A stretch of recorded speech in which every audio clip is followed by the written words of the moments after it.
Quand nous voyons un homme avec une intelligence vive, avec des capacités d'organisation, éloquent et énergique, nous disons « ce serait merveilleux si un tel homme devenait prédicateur. Ce serait précieux pour la cause de Christ. » Nous pensons que si seulement ces capacités pouvaient être canalisées dans la bonne direction, ce serait un gain pour le royaume de Dieu. Mais Dieu n'utilisera jamais les capacités naturelles, même si elles sont canalisées dans le domaine spirituel.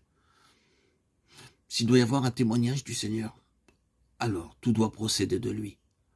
Tout ce qui vient de l'homme et qu'il possède de manière naturelle doit être mis de côté, car tout doit être issu de la résurrection. Et la résurrection présuppose la mort. Quel est le problème avec la chrétienté érigée en système aujourd'hui? Les ressources humaines sont utilisées pour l'œuvre divine. Si ce témoignage doit être celui du Seigneur, alors nous devons non seulement mourir à nous-mêmes, mais aussi à nos capacités naturelles. Tout ce qui est charnel doit être répudié, car la vie spirituelle, c'est la vie hors de la mort. Aucune puissance d'ici-bas n'aurait pu faire bourgeonner la verge d'Aaron, car c'était un morceau de bois sec, de bois mort. Aaron, en lui-même, était aussi mort que les autres hommes. Ce fut le bon plaisir de Dieu de l'appeler. Et cet appel était la seule chose qui le différenciait des autres hommes. L'appel venait de Dieu. C'est donc pourquoi la vie et les fruits devaient aussi procéder de lui. Il n'y avait aucune contribution des ressources de l'homme. L'homme naturel doit se retirer pour que le véritable témoignage de Dieu puisse se manifester. Il n'y a que ce qui vient de Dieu qui peut avoir de réelle valeur. Dieu doit être l'origine et la cause de toute œuvre spirituelle. Sa volonté doit gouverner et avoir l'initiative d'une telle œuvre, mais il n'est pas seulement l'origine, il est aussi l'artisan. Quand il est l'origine et la cause, tout contribue à le glorifier. Le problème, bien souvent, c'est que lorsque nous reconnaissons que le commencement doit être de Dieu et la finalité pour lui, nous oublions qu'entre les deux, tout doit être de lui également.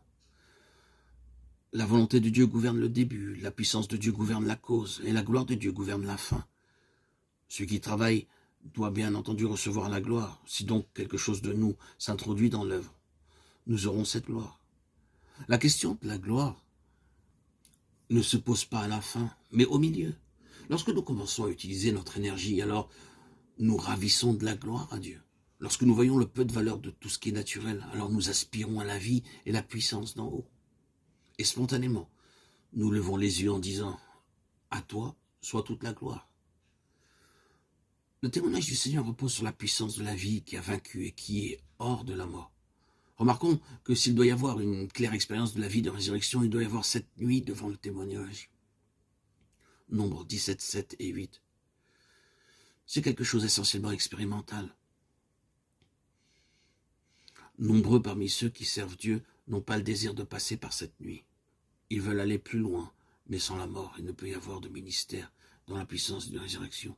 C'est uniquement par notre union avec Christ, dans la mort et la résurrection, que nous sommes porteurs de son témoignage. Le témoignage de Dieu, c'est le témoignage de Jésus. Ce n'est pas ce que nous disons de lui, mais ce qu'il est. Il est ce témoignage. Le témoignage de Dieu, c'est toute l'arche. Dans Exode 25, nous voyons des anneaux aux deux côtés de l'arche du témoignage. Et les barres y demeuraient en permanence.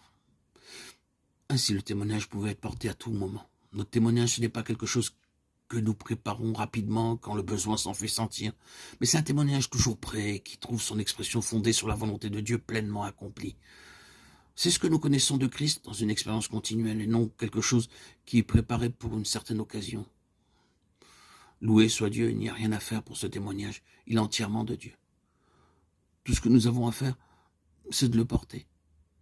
Dans le tabernacle, il n'y avait pas de plancher, il n'y avait que le sable du désert.